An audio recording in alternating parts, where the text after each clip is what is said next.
Hey, you're a thoughtful traveler, and we're a thoughtful destination.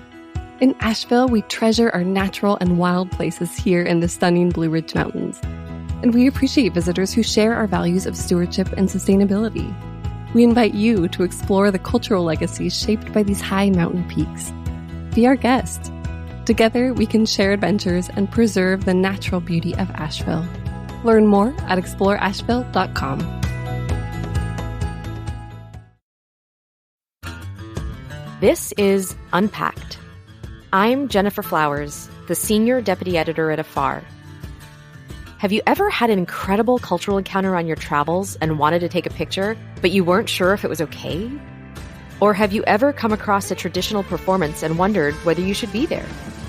These situations and the questions they raise are forms of cultural tourism. Today, we're going to explore the answers to those questions and much more.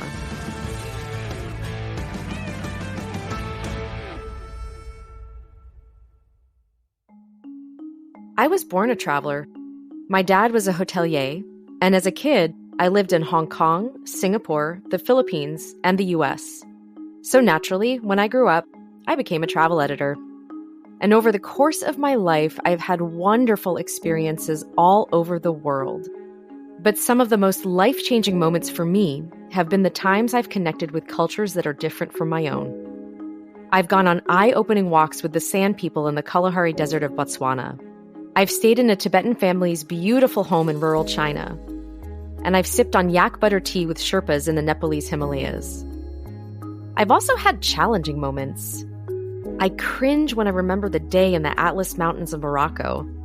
I casually took a faraway picture of a group of Berber people who were standing on a rocky outcropping. When they saw me take the photo, they reacted with frowns and hand gestures. I realized I had invaded their privacy, and to this day, I still feel awful about it. I always try to do my best in these moments. I also know I can do better. And sometimes I just don't know what to do at all. So I reached out to a few experts who represent Indigenous communities and think about these things all the time. Kalani Ka'ana'ana is native Hawaiian, and his family has called the Oahu town of Kailua home for generations. He's a hula practitioner, a fluent speaker of the Hawaiian language, and the chief brand officer at the Hawaii Tourism Authority. Kalani says that he struggles with the term cultural tourism. I think it positions culture as a means to an end. It feels somewhat transactional.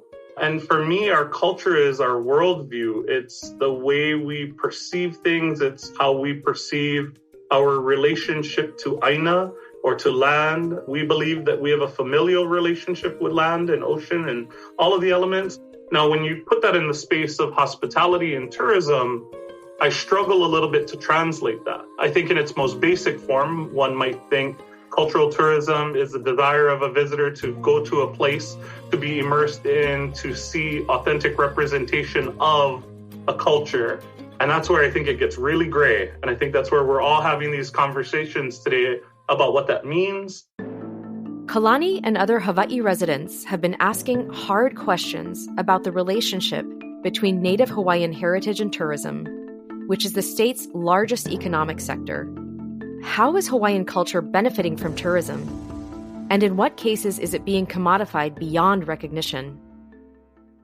I think in Hawaii, we have a historical sort of relationship with hospitality, culture, performance-based culture, this idea of stereotypes and kitschy tiki culture, and an industry that portrayed Hawaii in a certain romanticized, hypersexualized way, where it was all about coconut bras, grass skirts, mai tais, and beaches. And really, Hawaii is a place with much more depth and significance and spiritual energy and so much more than just the hula girls. Kalani's words struck a chord. My Japanese-American mother was born and raised in Hawaii. While we don't share the Native Hawaiian experience with Kalani, we have seen the negative effects of appropriated cultural displays. The hit HBO series White Lotus being a great example of the uncomfortable power dynamics at play. And Hawaiian culture is not alone in the struggle with this. According to the World Bank, Indigenous peoples make up 6% of the world's population and 19% of the world's extreme poor. For centuries, Indigenous peoples have faced displacement, discrimination, and violence, while often missing out on the economic benefits of tourism inspired by their own cultures. However, Indigenous peoples are the biggest custodians of the natural world. They own, occupy, or use 80% of the world's most biodiverse places. Their ancestry is deeply rooted to the land and can often be traced back for millennia. As travelers, of course, we want to explore and engage with those incredible cultures. With all of this in mind, what does an experience that truly benefits Indigenous communities look like? Cultural tourism is important. It's important that it's driven from the community, that it's driven from the people themselves, that economically that they are benefiting from this, but also that it is done their way and the way that they want to share it and how they want to guide people onto country. That's Frances Rings, the Associate Artistic Director of Bangara, a contemporary Indigenous dance troupe based in Sydney. Frances's mother is from the Gugada tribe in the west coast of South Australia. Frances, who will become Bangara's artistic director in 2023, collaborates with Aboriginal and Torres Strait Islander groups who give Bangara permission to tell traditional stories using contemporary dance. We talked about all the different ways a visitor can engage with culture in Australia. For a theatrical experience, they can buy a ticket to a Bangara performance in Sydney. Or they can go on country and take a guided walk with somebody whose connection to the land goes back millennia and learn about the creation stories of that region. But the important part of any cultural experience, she says, is that the experiences are driven by the custodians of that culture. She shared with me the big picture questions she asks around cultural tourism. I think those frameworks of how do we do this with integrity, without kind of selling out who we are? How do we protect the things that are sacred, that we need to ensure that they're protected? What is the public domain stuff that we can share, that we can create better awareness of who we are, that our young people can see that and they can be like, oh, wow, these fellows are interested in my culture. Wow, that also means that's jobs coming in economically, the money that comes in feeds back into the community. There can be better resource, they can grow, they can expand. But there are so many benefits from it. A culturally sensitive experience takes time to build, sometimes a long time. When Frances has been given permission to work on a new piece of choreography with a community, it can take months and sometimes even years. That's because she needs to build a rapport with them to understand how they want their story to be told. How we translate that information has to be done with care and with guidance. We have over 400 language groups of living song, dance, story, customs, arts, law, knowledge. So each community is very distinctive and very different. And the way that they want their story to be told, we have to be guided by them. It has to be driven from the community. So we engage with a cultural consultant from that community, and they're basically a lifeline. When she begins a new piece, she asks herself, what is the story? Why is it important to be told? How is it going to help people understand Australia at a deeper level? For Terrain, a 9-part choreographic work, Frances went to Northern Australia to spend time at Gadithanda, or Lake Eyre, home of the Arabana people. She spent time with Reginald Dodd, an Arabana elder. As they sat together, she had a vision that became the inspiration for Spinifex, the third piece of choreography in Terrain. You're listening to the music for Spinifex by composer David Page.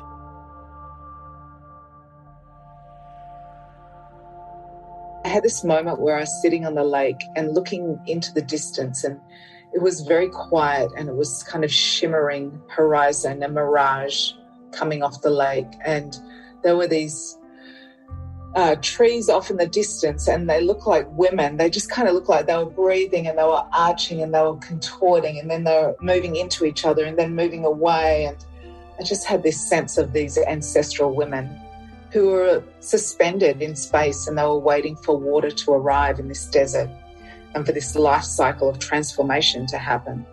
I took that image away with me, and I created this piece called Spin Effects. And these ancestral women are in the space, and they're contorted, and they're kind of otherworldly, but they have these forms that are distinctly, the female form.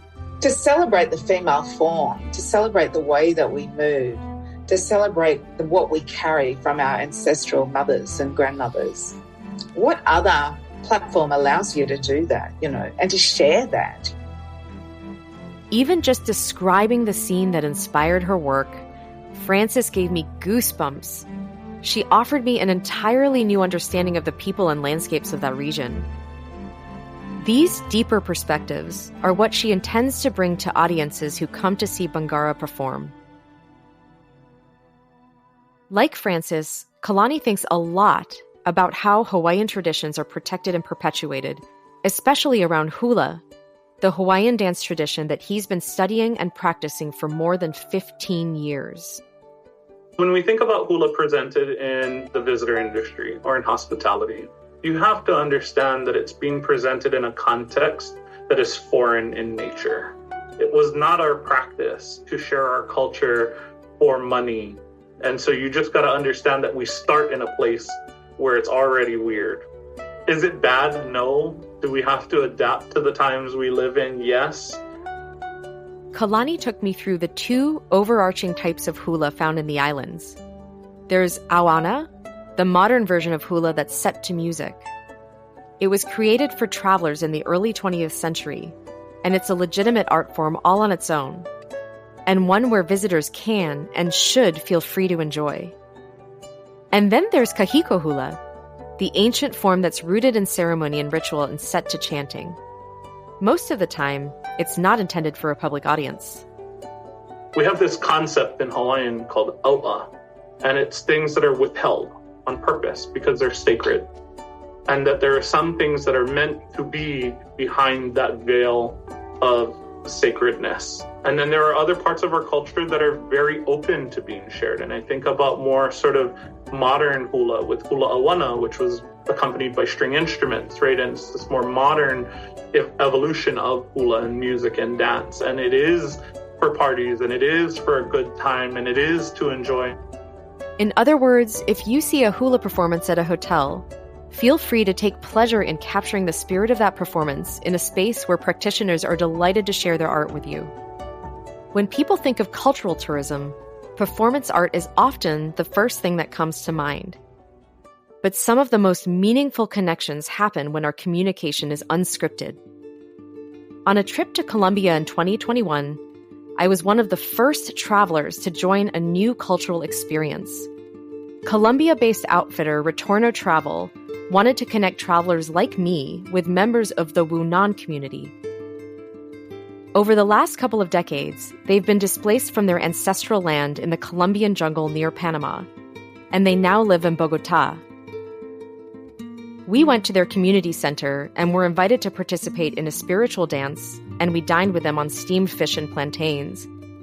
After lunch, through a translator, some of the elders began to talk about their generations-deep connections with the land and how they had to leave that way of life behind because of illegal guerrilla warfare. That's when our conversations got really interesting. The community healer candidly began sharing his ambivalence about tourism and photographers documenting their way of life. He lamented that city living was removing the next generation from their cultural roots. Soon after that, the school teacher placed a black tree seed from the jungle where he was born in the palm of my hand. I had to hold back tears as he told me that whenever I needed to reconnect with nature, I just had to close my eyes and focus on the texture of that seed's rough exterior on my fingers. I still keep that seed by my bedside today. Genuine connections like these lie at the heart of Wild Expeditions Africa, an outfitter with experiences in Ethiopia, Madagascar, and Zimbabwe. Wild Expeditions runs mobile camps that access rural areas of Ethiopia with no tourism infrastructure. One of their permanent camps in southern Ethiopia's culture-rich Omo Valley is called Lale's Camp, and it's run by Lale Birwa, a member of the region's ethnic Kara group. In this region, many employees come from the village's guests visit, and they help to maintain good relationships with communities.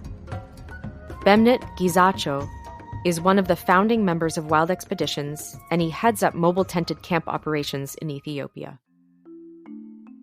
We try to create a sort of authentic travel experience for the clients so that when the travelers visit particular tribes, the ultimate purpose is not taking a good picture and going back with that.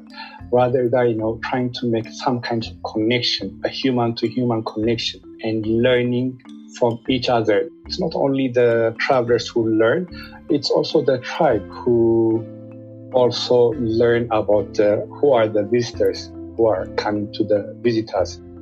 Bemnet grew up in Addis Ababa.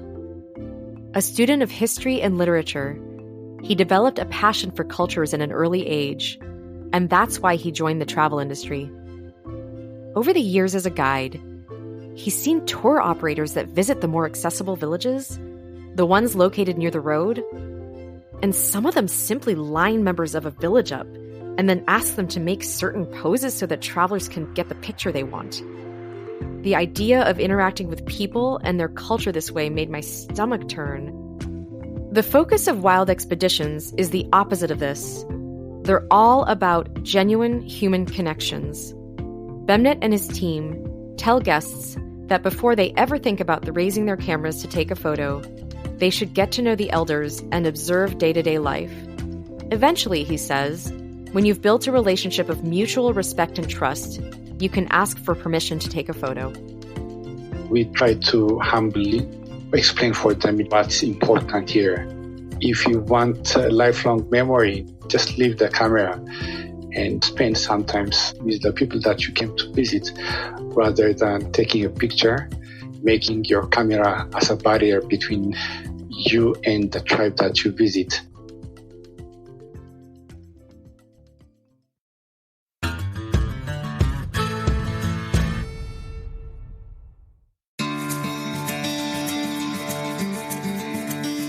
Are you inspired to travel in a more responsible way? In Asheville, North Carolina, we believe in the power of ethical travel. We care about the protection of our distinctive natural and cultural treasures in these Blue Ridge Mountains. And we appreciate visitors who share our values of stewardship and sustainability.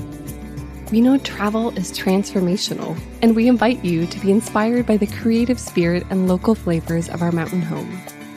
Be our guest. Together, we can share adventures and preserve the natural beauty of Asheville, so future generations can enjoy these mountains for years to come. Learn more at exploreasheville.com.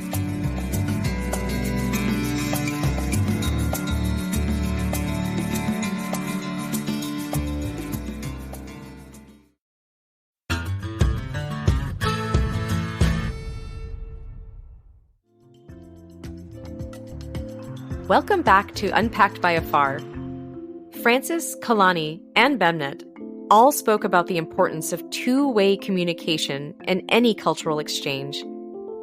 It's not just about us as travelers getting something from an experience, but it's also about participating in it and sharing a part of ourselves too. On a safari in Kenya in 2019, I was determined to learn Swahili, but didn't always get it right. On a game drive one morning, during a breakfast in the bush, I meant to ask for coffee or kahawa, but instead asked for kuhara, which my Maasai guide Nelson quickly informed me was the word for diarrhea. Minutes later, when our laughter died down, I stumbled my way into another faux pas, this time by asking how many cattle he had. Laughter erupted again. This question is the nosy Western equivalent of asking how much money he has in his bank account. I'll never forget the difference between coffee and diarrhea in East Africa. We'll surely never pry into a Maasai person's finances.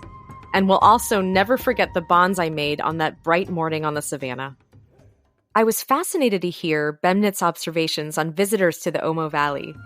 For some tribes, a man's economical status is also measured by the number of cattle he has. One of their most common questions to male guests is whether they have their own herd. Most of the time, they ask our clients, do you have a cattle? Do you have sheep, goats, oxen? And they say, no, we don't have. Then they say, they feel so pity. I will give you one so that, you will start. It's not too late. I took so much delight in the idea that a visitor could have as many yachts, mansions, and dollars in the bank as they like. But in this part of the Omo Valley, if they don't have cattle, they're basically considered broke, to the point where people offered to help them with a donation of cattle. Sometimes travelers are quick to judge a particular tradition or decide that it's backwards, but Bemnit encourages visitors to keep an open mind. If you go to the United States, you find the family who has their own culture. The same case for the tribe in the Omo Valley. So if you go to their place, you have to respect and you have to learn your thoughts about the culture, rather than saying, oh, this is a bad culture, this is backward, this is not well developed, this sort of thing. So instead of making a judgment, it's much better to immerse yourself in that culture and learn from their perspective rather than from your own, which I think is healthier for the travelers as well as for the people who are being visited. Bemnit explained the Mercy tradition, where some women decide to wear lip plates, which involves the process of cutting and stretching the lower lip in order to fit a disc made of clay or wood. For the Mercy, the practice is a display of beauty and social adulthood.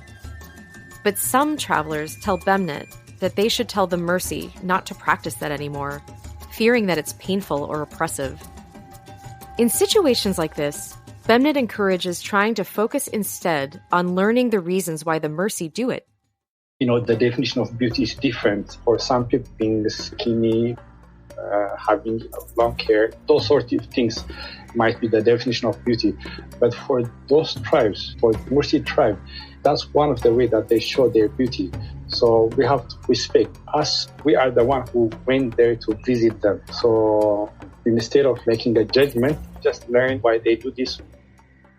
As I thought about all the ways cultural tourism can be approached more ethically, it became clear that a lot of the change lies in the hands of the traveler.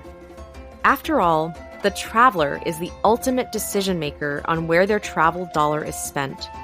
Kalani elaborated on why this is so important. I think the biggest influence in changing how we do tourism is going to come from the consumer. And so as consumers start to be more aware of their footprint, they're more aware of their impacts, and they start asking visitor industry businesses and industry and destinations to think about that, I think that's going to be the largest driver for change. The more informed we are about travel experiences, the better chance we have at building stronger relationships with the people and the places we visit. Building that trust can often grant us access to cultural experiences that make travel so rich. At the end of our meaningful conversation, Kalani invited me, and you too, to hear this special chant he composed in 2008 about his home. If you want to understand Hawaiians and you want to understand Hawaii and our language, it's really rooted in place. And it's really rooted in relationships. And that's not unique to Hawaii. And think about a place that enriches you, that recharges your battery, that inspires you, that makes you feel whole, that makes you feel well, that makes you feel healed. And whatever that place, person, thing is. And then when you think about a trip to Hawaii, know that you're coming to a place that does that for us. And it's my pleasure to share it. Mo kua ela kapavokia, ika makalai ihi o kailua, au akula walala ika ehukai, kani kapahu kapu kua li ka apua kia I mololani e. O leli mai na vai kai li kai, ike kai vilia kana loai. Upapu mai loa hiki, noho kia kai kawai nui. E ilo hoi ka hoi koa, O ka hoe o ka hia ke aloha ua I ke ai.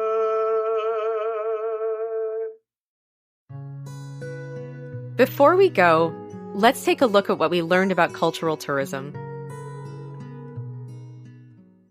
Takeaway number 1. Read up on your destination and learn about the cultures of the place you're visiting. Go beyond the dominating cultural lens and dive deeper into indigenous histories. Then look for ways to connect with that history on the ground. Number 2, when you're looking at a cultural experience, take initiative to understand the context for how it came into being so you know what you're signing up for. Who is in control of the experience? Is it the keepers of that culture? And is that culture benefiting from the experience they're offering you? Number 3, come with an open mind. Enter an experience with no expectations and let the custodians of that culture guide you. It's not always a smooth road, but being an open and humble guest is often what leads to true cultural exchange. Number 4, gaining access to a cultural experience is like entering a friend's home. You want to be respectful of that host's space, boundaries, and comfort zones, whether that means asking permission to take a picture or wearing appropriate clothing. Number 6, the traveler has spending power, and that spending power can encourage more ethical cultural encounters. Seeking out responsible cultural practices incentivizes outfitters and cultures to offer more of that kind of experience. It not only makes your trip better, but it also paves the way for a better tourism industry. Thanks so much for joining me on this episode of Unpacked. From one traveler to another, I hope to see you out there. Follow me on Instagram at Jennifer Lee Flowers and Twitter at Jen Flowers.